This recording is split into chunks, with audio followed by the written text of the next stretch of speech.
And these appear to be two separate entities, but they do work together very well.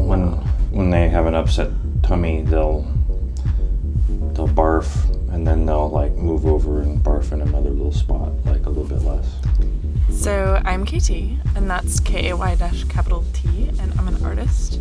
And today we're back with Paul and his three famous artist cats, Zoe, Oscar, and Ginger. Or this could be Zoe or Ginger or Oscar. Right. I like that open possibility of, like the anonymity. You can find them everywhere. You can't really place the credit on any given cat. I mean, I try to clean it up, but you still see them like a little bit. The cat is making their marks and saying claiming this space. I think of Millie Brown's work, as a human, she's like puking. It's not food necessarily, it's like non-toxic, edible, regurgitatable paint. You mean like Jell-O? Millie Brown's, unnatural color use is like really striking against like the earthiness of this pigment. Cat's more, being connected to nature in like its truest form, but it's a rejection of it, input output within the natural cycle of things, whereas Millie Brown like a hard drive. Yeah, and it comes out different than it came in usually. I mean, I don't know what the food looked like. Maybe it came out exactly the same. So it's like it's external versus internal. It's like creating that dichotomy between the external of the fur and the external of the food going in and then coming back out. The use of poop. There's poop and puke. I try to clean those up too. I just see like a constellation that's just evidence of like the progression of their work. Like I would be interested to see like a skid mark. The relationship between like a recent mark and like one of these that's maybe been dried. Have a relationship to like Pollock, that abstract expressionist era. This in itself, I think, proves that painting is not dead.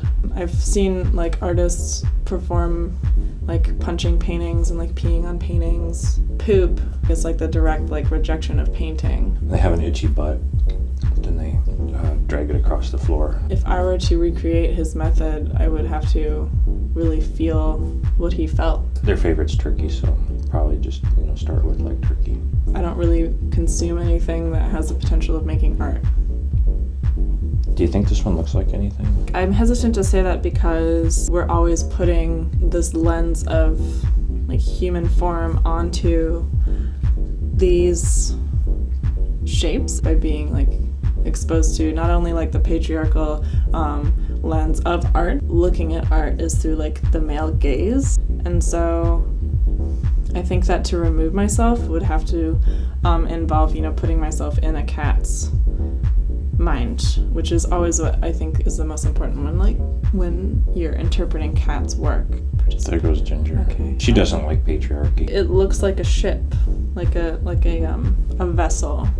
And you being an engineer, I think that they relate to your like building of vessels. I design airplanes, but yeah. Boats are another form of transportation. Kind of looks like a rocket. What would the piece that comes off of a rocket? Oh, the first stage, cats in space. The journey is more important than the destination. He's an indoor cat. He doesn't journey too much, except he has to go to the vet sometimes. Do you have any idea of what the cats are planning next for their next project? Like what they're working on right now? They just mostly sleep. Me and TJ, we're making more cat videos. We're going to do Engineer's Guide to Cat Technology of the Future.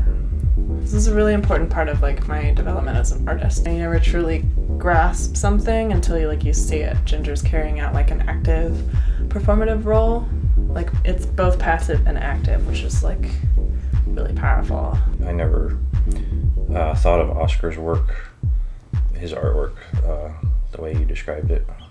I mean, that's why I'm here. But yeah, I have a lot of work to do to reach this level. Take a nap like she does, and that'll help. Yeah.